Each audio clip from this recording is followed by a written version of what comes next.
In modern aviation, planes don't just vanish. Not in an age of satellites. Not in an age of radar, GPS, and real-time tracking. And yet, one aircraft did. Malaysia Airlines Flight 370, 239 souls on board, disappeared on March 8, 2014. No distress call, no debris, no answers. Immediately, the world demanded the truth. But the truth refused to come out. Today, 10 years later, new evidence has surfaced. Evidence that is forcing investigators to rethink what actually happened that night. It began like any routine flight from Kuala Lumpur to Beijing. Captain Zahari Ahmad Shah, First Officer Fariq Abdul Hamid, routine weather, routine fuel load, routine passengers. At 1:19 a.m., the final known voice transmission came from the cockpit. "Good night, Malaysian 370. That was the last time the world heard from MH370. 2 minutes after that calm goodbye, the plane's transponder went dark. This wasn't a malfunction, it was manually switched off. And then something even stranger happened. The aircraft made a slow, deliberate left turn, not toward Beijing, but back across Malaysia, like someone inside the cockpit had taken full control. For the next 6 hours, MH370 kept flying, silently, across some of the most remote airspace on Earth. No radio, no transponder. Only faint handshakes with a British satellite called Inmarsat. Those signals revealed something chilling. The aircraft wasn't destroyed quickly. It flew until it ran out of fuel. And somewhere in the southern Indian Ocean, the trail ended. What followed became the largest and most expensive search in aviation history. 120,000 square kilometers scanned, billions spent, dozens of countries involved. And yet, almost nothing was found. For years, only a handful of pieces washed up. On Reunion Island, Madagascar, and the African coast, but none of them explained why. MH370 went so far off course, or who was controlling it. In 2024 and 2025, independent investigators revisited old satellite data with new AI-enhanced imaging tools.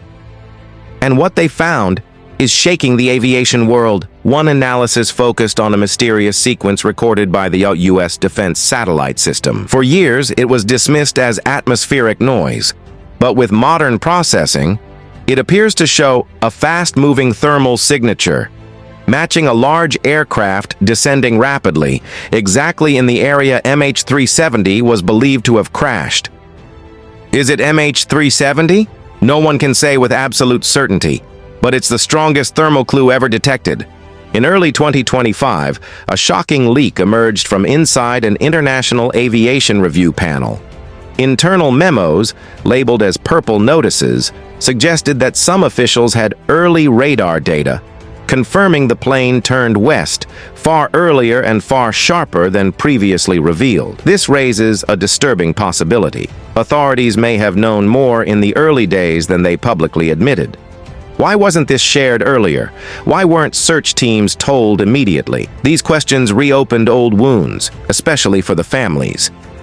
For years, radio hobbyists insisted they picked up strange, faint signals on emergency frequencies the night MH370 disappeared. In 2025, those recordings were re-examined using modern acoustic cleaning technology. And deep beneath the static, researchers identified something chilling, a repeating pattern that matches ping bursts from a 777's emergency locate. If authentic, this would mean the plane remained intact long enough for its emergency beacon to attempt activation.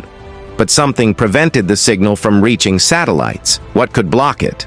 Only two things: a crash in deep water or deliberate shield. One of the most controversial theories in the MH370 case, the pilot theory, has resurfaced with new context. In a reopened analysis of Captain Zahari's home flight simulator, investigators uncovered previously ignored flight paths, including one that eerily resembled MH370's final suspected route into the Indian Ocean. For years, these files were dismissed as random simulations, but the new 2025 report suggests these routes were not random. They were specifically simulated long-range flights ending over remote ocean. It doesn't prove anything, but it raises difficult questions.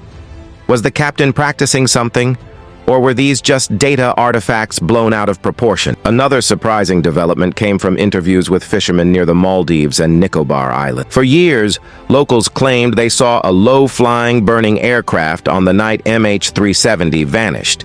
Their accounts were ignored, but in 2025, a cross-analysis of their stories showed something remarkable.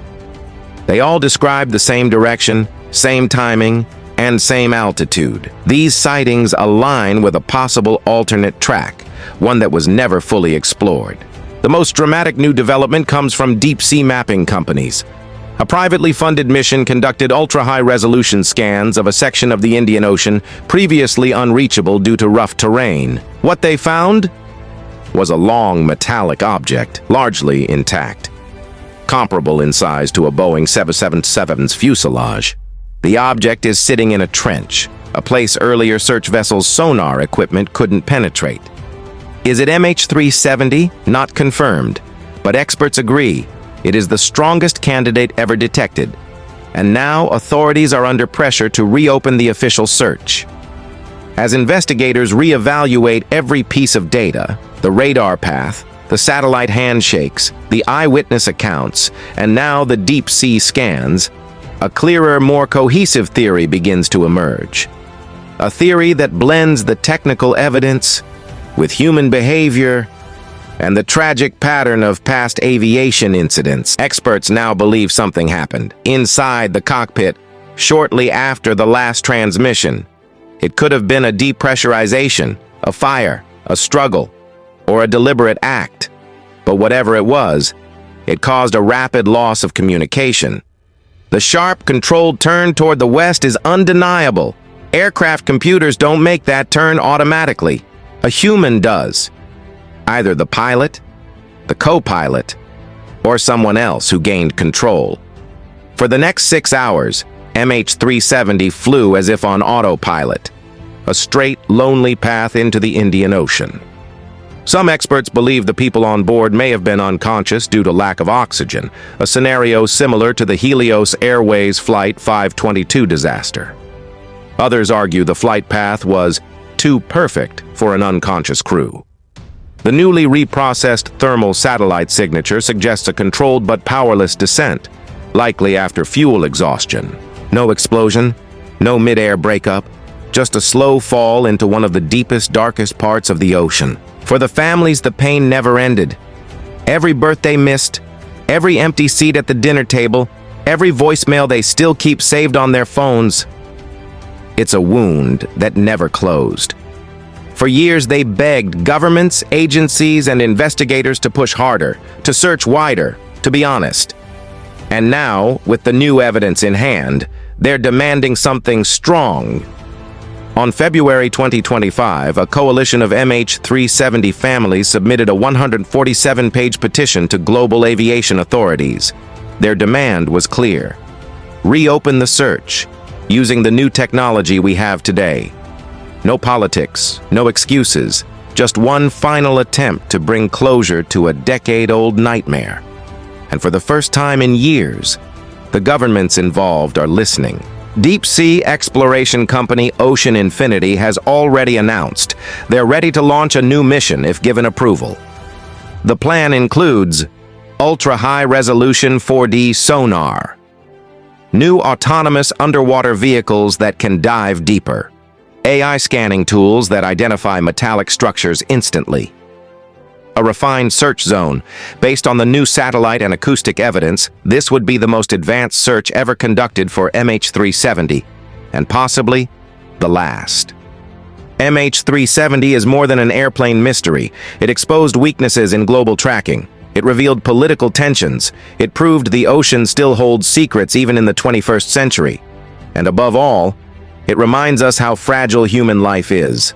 How a routine flight at 1:19 a.m. can turn into a decade-long mystery. Even with the new evidence, some questions may never be answered. What really happened inside the cockpit? Why was the transponder turned off? Was the turn intentional or a desperate attempt to return? Did anyone survive the initial event? And most painful of all, did the passengers know what was happening? The truth may still be lying on the ocean floor. Silent. Waiting. If the object found in the trench turns out to be MH370, this story changes forever. It would confirm the flight path. It would validate the satellite data. It would give families a place to mourn, and it would unlock the final moments of the flight. Black boxes can survive for decades underwater. If recovered, they could finally explain the human side of this tragedy. In interviews, many families said they don't seek revenge. What they want is peace. A Malaysian father said, "Even if all we find is one piece of the plane, I will finally sleep." A mother simply said, "I want to bring my son home." This is why the story of MH370 matters. Because behind every piece of data, every radar hit, every sonar scan, there are human lives waiting for closure. The ocean has no mercy, but it has memory. For 10 years, it has kept the secret of MH370. But secrets do not stay buried forever. A new search is coming, new technology is ready, and the world is watching once again. Maybe this time, we will finally learn the truth. If you want a deep look into aviation mysteries, real-life investigations, and cinematic documentaries like this, make sure you subscribe. Your support helps keep these stories alive and ensures the world never forgets the people of Flight 370.